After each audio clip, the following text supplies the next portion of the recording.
Hello बच्चों, हम लोग यहाँ कक्षा 10वीं का गणित भाग 2 का अंतिम पार्ट महत्व मापन देख रहे हैं। इससे संबंधित प्रश्न संग्रह 7.3 आज हम लोगों को देखना है। इस 7.3 के शुरू के 5 सवाल मैं पिछले वीडियो में ऑलरेडी भेज चुका हूँ। यहाँ हम लोग इस वीडियो में 7.3 के 6वें सवाल से आगे के सवाल देखने वाले हैं।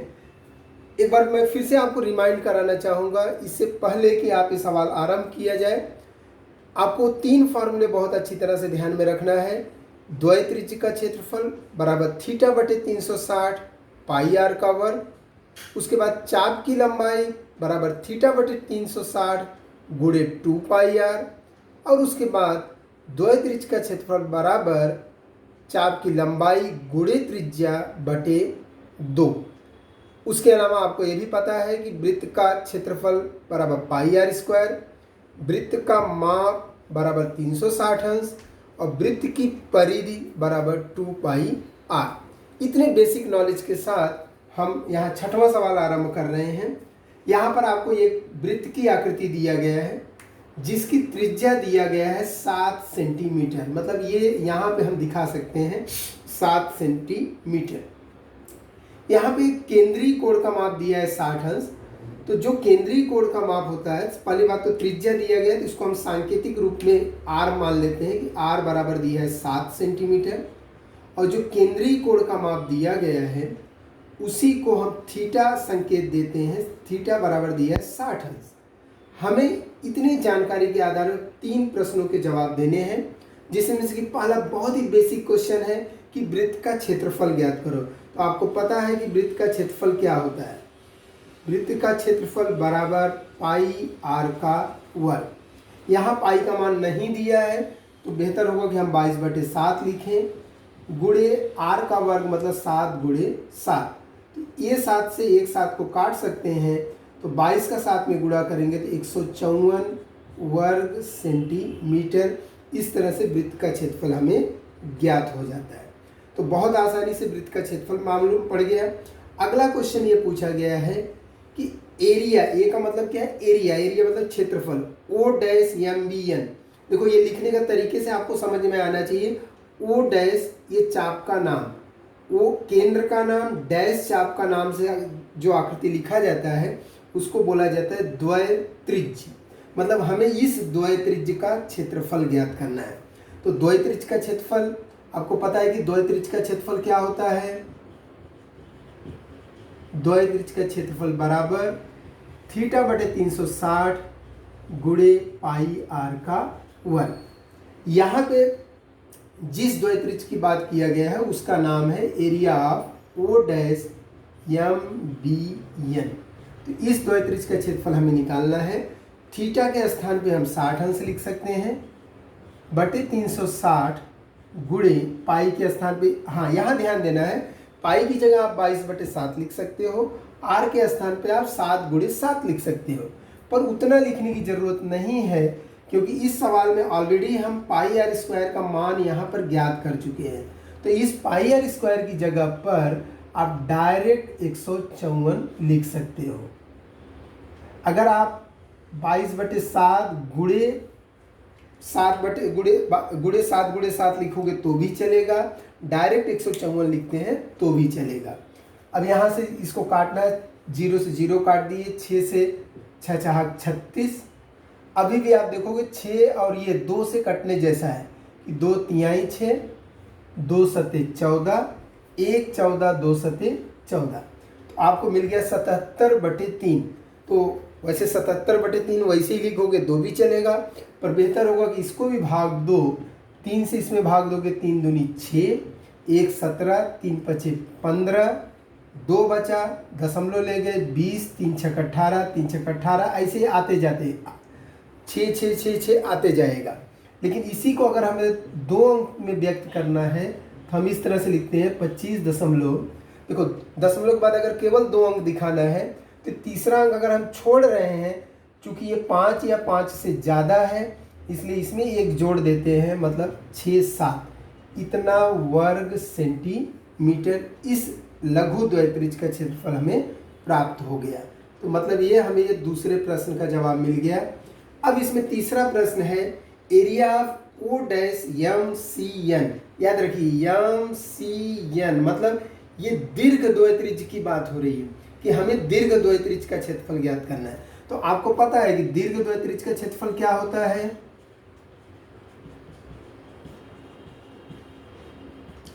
दीर्घ द्वयत्रिज्य का क्षेत्रफल बराबर पूरे वृत्त का क्षेत्रफल माइनस लघु द्वयत्रिज्य का क्षेत्रफल।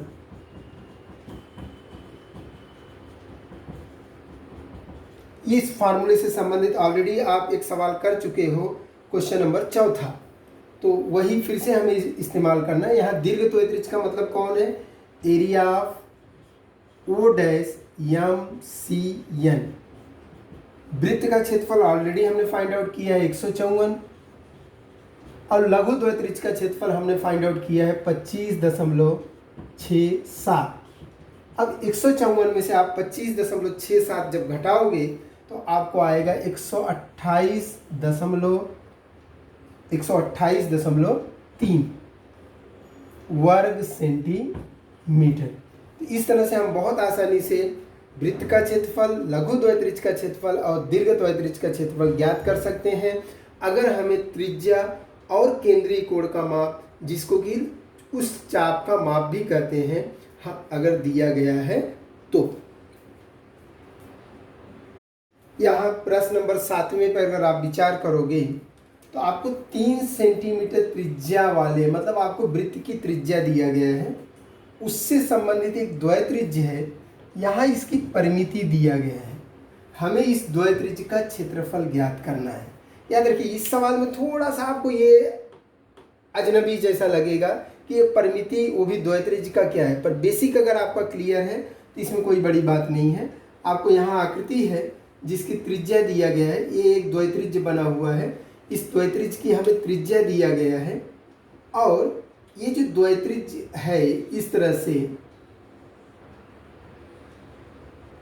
इसकी परिमिति दिया गया है। परिमिति का मतलब क्या होता है, ये लंबाई धन ये लंबाई धन ये लंबाई। आपको द्वयत्रिज्य का क्षेत्रफल ज्ञात करना है। तो द्वयत्रिज्य के क्षेत्रफल के लिए 2 फॉर्मूले हैं, एक थीटा और आर पर आधारित, एक यल और आर पर आधारित। तो आर तो दिया है पर न थीटा दिया है न यल दिया है, उसके बदले में परिमिति दिया है। तो क्या इसकी मदद से हम कुछ निकाल सकते हैं, आपको उस पर विचार करना होगा।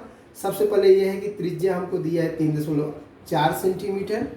अब जो ये जानकारी दिया है कि द्वयत्रिज्य की परिमिति, उस पर हम विचार करते हैं।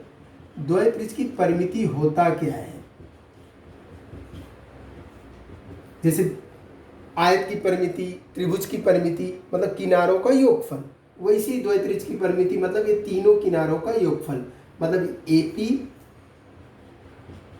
प्लस PC प्लस 4 ABC की लंबाई।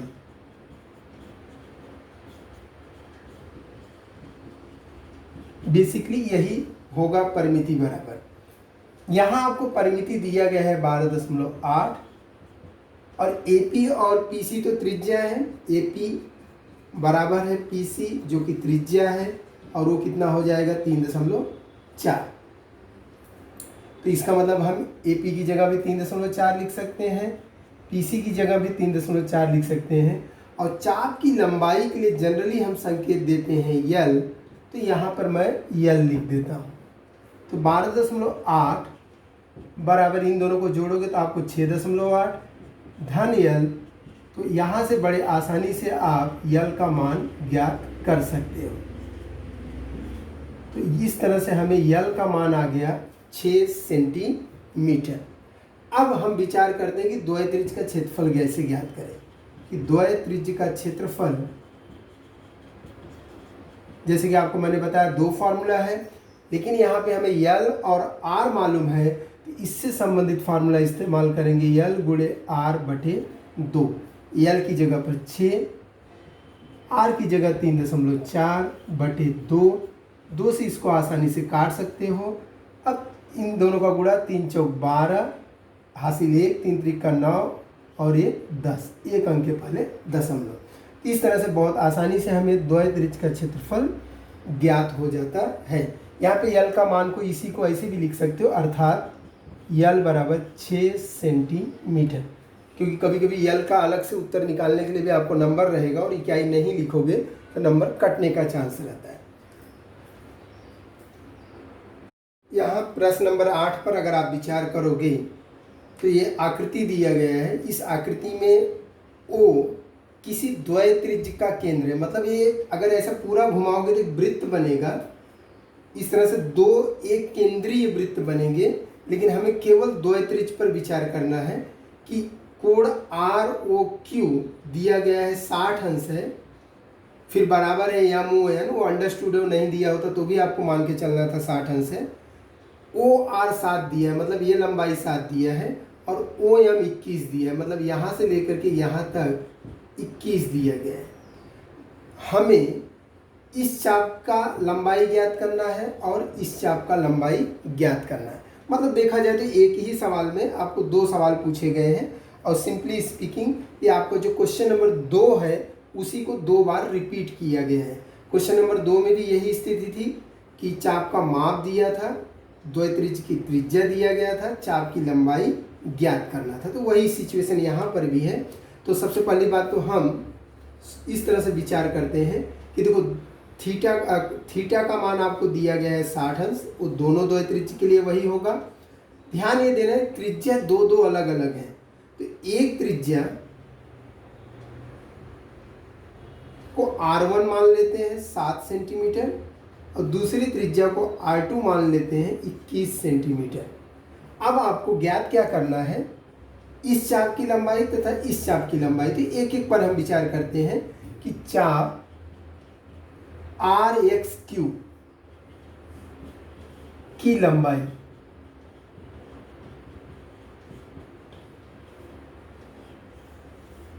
चाप RX क्यू की लंबाई अगर हमें ज्ञात करना है तो उसके लिए फॉर्मूला है थीटा बटे 360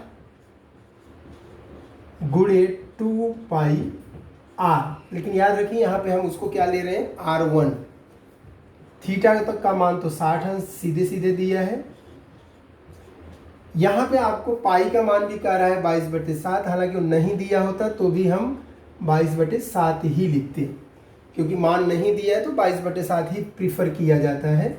और R1 का मान दिया है 7, ये 0 से 0 कट गया, 6 से इसको काट दिए, 6 6 36, 7 से 7 काट दिए, और ये 2 से हम अगर इसको काट दिए तो 3 आ गया, तो ऊपर 22 बच रहा है, नीचे 3। इसको भी अगर काटेंगे तो 3 7 21, 1 10, 3 त्रिका 9, 3 त्रिका 9, तो आपको 7.33 सेंटीमीटर इस तरह से जवाब आ जाता है। अगर ये दशमलव के बाद एक ही अंक दिखाना है तो केवल 7.3 लिखेंगे, वैसे बेहतर होगा कि हमेशा दशमलव के बाद 2 अंक दिखाएं। इसी तरह चाप MYN की लंबाई अगर ज्ञात करना है तो फिर से यही फार्मूला थीटा बटे 360 गुणे 2 पाई आर, लेकिन आर के स्थान पे ध्यान रखिए R2 लिखना है। थीटा का मान फिर से 60, पाई की जगह 22/7, और R2 की जगह पर ध्यान रखिए 21 लिखना है। अगेन काटने के लिए लगभग वही तरीका, 6 6 36, और 2 से इसको काट दिए, 2 3 6, और 7 से इसको काट दिए, 7 3 21, और यहाँ 3 से अगर मैं इसको काट दिया तो अल्टीमेटली ऊपर केवल क्या बच रहा है, 22 सेंटीमीटर। तो एकदम ये प्रश्न नंबर 2 को ही रिपीट किया गया है, केवल एक ही सवाल में 2 सवाल को मिला दिया गया है, और दोनों बार आपको चाप की लंबाई ही ज्ञात करना है। यहाँ प्रश्न नंबर 9 पर अगर आप विचार करोगे तो एक आकृति दिया गया है वृत्त की, जिसके अंदर एक द्वय त्रिज्य है P'(ABC), इसका क्षेत्रफल हमको दिया गया है 154, ये पूरा क्षेत्रफल दिया गया है, और वृत्त की त्रिज्या दिया गया है 14, जिसको कि मैं यहाँ दिखा सकता हूँ। हमें इस चाप APC का माप ज्ञात करना है। याद रखिए माप का मतलब होता है इस कोण का माप हमें ज्ञात करना है, और चाप ABC की लंबाई ज्ञात करना है। लंबाई का मतलब जिसको सांकेतिक रूप में हम लोग यल देते हैं, ये 2 चीज़ें हमें ज्ञात करना है। इसको हम लोग सांकेतिक रूप में थीटा लिखते हैं, तो थीटा और यल हमें ज्ञात करना है। हमें ये दो जानकारी दिया गया है। तो त्रिज्या दिया गया है 14 सेंटीमीटर और द्वयत्रिज्य का क्षेत्रफल जनरली हम उसको संकेत ए देते हैं 154 वर्ग सेंटीमीटर दिया गया है। हमें थीटा ज्ञात करना है और यल ज्ञात करना है। तो कैसे ज्ञात करेंगे, पहले किसी एक पर विचार करते हैं। जैसे कि द्वयत्रिज्य का क्षेत्रफल के बारे में अगर विचार करें कि द्वयत्रिज्य का क्षेत्रफल क्या होता है, द्वयत्रिज्य का क्षेत्रफल थीटा बटे 360 गुणे पाई आर का वर्ग। ध्यान दीजिए, हमें इस सूत्र में क्षेत्रफल दिया हुआ है, तो इसके स्थान पे 154 लिख दिए। थीटा ज्ञात करना है तो थीटा वैसे ही लिख दिए और पाई की जगह पे 22/7 गुणे आर का वर्ग। याद रखिए आर का मान 14 है तो 14 गुणे 14 इस तरह से लिख दिए। अब आपको केवल कैलकुलेशन पार्ट बच रहा है कि कैसे हल करना है। तो यहाँ पर आप ध्यान दोगे 7 से बहुत आसानी से इस 14 को हम काट सकते हैं। 7 दूनी 14, 2 से इस 360 को काट सकते हैं। 2 एकम 2, 2 8 16, 2 शून्य 0।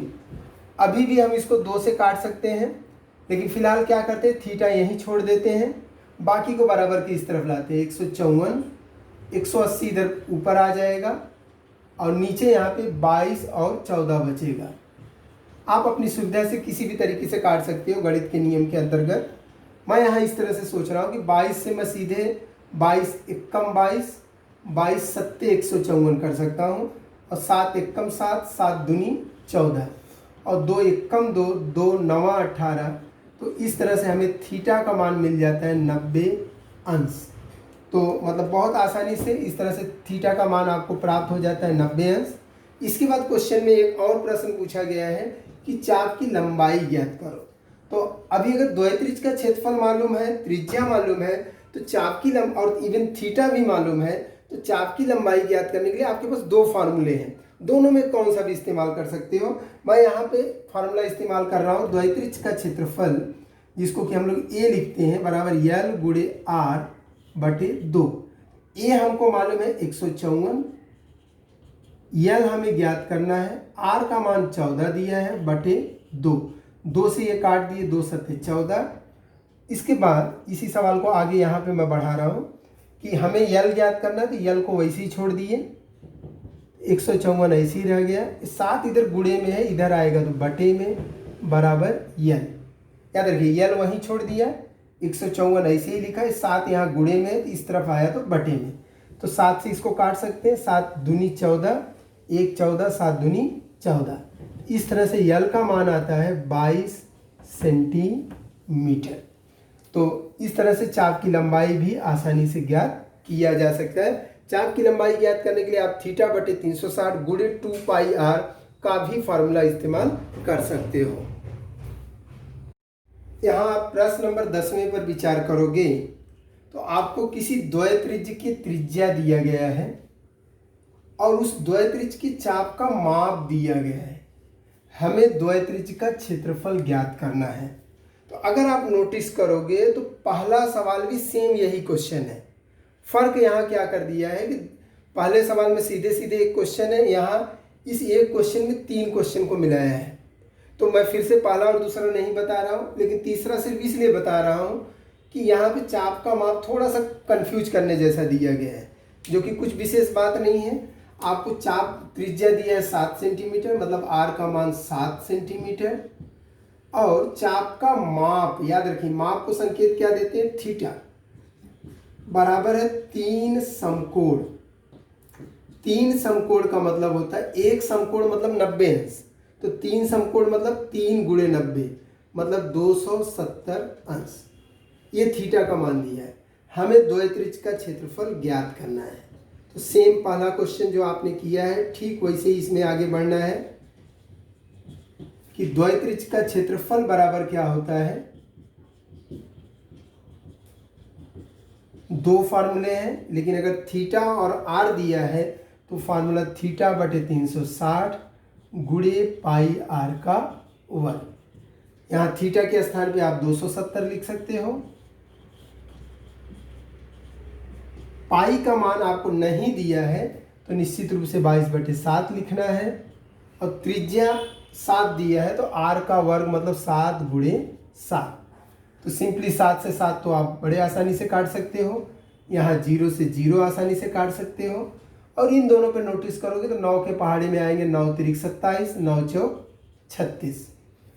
इस 4 को भी इस 22 से काट सकते हो, 2 दूनी 4, 2 एक कम 2 एक कम। तो एट द एंड आपको क्या बच रहा है, 11 गुणे 3 33/2, सॉरी गुणे 7 भी यहाँ ऊपर है, तो 33 गुणे 7/2।